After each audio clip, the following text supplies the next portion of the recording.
Come with me to pick up some foam insulation to make a quilt wall. Hello, my gems.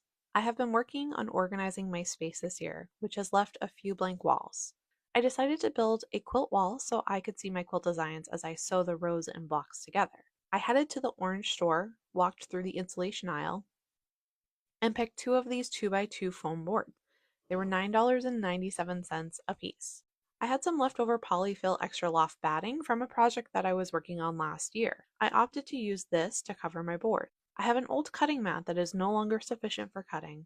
I keep it so I can protect my surfaces. So I put the mat down before I cut or glued anything for this project. I then cut out 2 sheets of batting that were roughly 1.5 inches larger than my foam board so I could wrap the fabric to the back.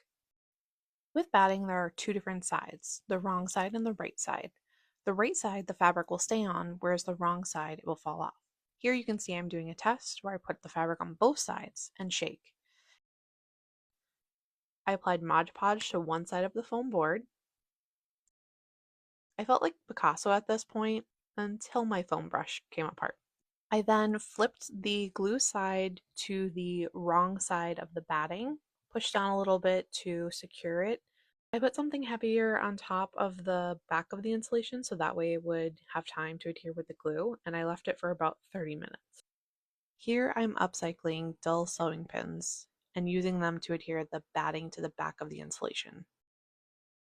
One of my goals for 2026 is to make sure I'm picking up after myself. Here I'm adding it to the video for accountability buddies if you watch Rooster. Once the glue was dry, I took a sawtooth picture frame holder and put that on the back of the insulation and covered both the sides with duct tape. It's not really what it's made for, so I was trying to make it as secure as possible. And then I took one of these hooks, used my Ryobi suction level, which put it to the wall, made sure it was level, and hung up my pieces of insulation. And that was it. It was a pretty easy project, and I put some fabric on the boards and left them up for over 24 hours. They're still sitting in the same spot, so I would call this project a success.